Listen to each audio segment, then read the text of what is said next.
Baru 4 hari pacaran, Miley Cyrus blak-blakan ungkap jati dirinya ke pacar.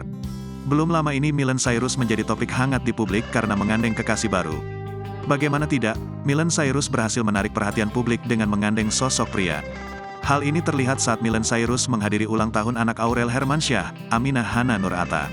Saat acara Ulta Aminah, Miley Cyrus terlihat menggandeng mesra sosok pria. Sontak hal tersebut menjadi perbincangan publik.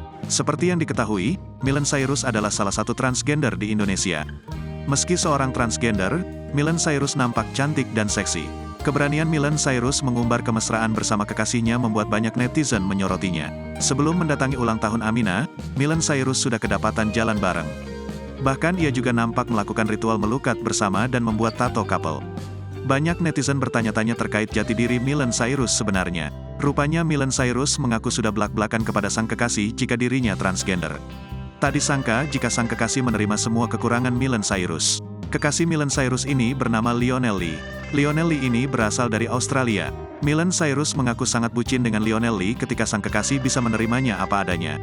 Miley Cyrus mengatakan jika Lionel Lee baru mengetahui dia transgender ketika sudah berpacaran 4 hari. Bahkan Miley Cyrus menyebut sang kekasih dengan sebutan suami. "This is my husband, kita ketemu di Bali cuma ketemunya itu bukan di klub, melainkan saat dinner," ucap Miley, dikutip dari kanal YouTube Oprah Entertainment, Sabtu, tanggal 4 Maret tahun 2023. Kemudian, secara jelas Miley Cyrus menceritakan saat ia jujur terkait jati dirinya. 3 hari dia gak tahu, sebelum aku tato bareng akhirnya aku jujur di hari keempat, soal transgender, sambungnya. Meski sudah menerima Miley apa adanya, Lionel Lee mengaku sempat syok. Namun akhirnya Lionel Lee menerima semua kekurangan Miley. Bahkan ia mengaku sangat mencintai Miley Cyrus.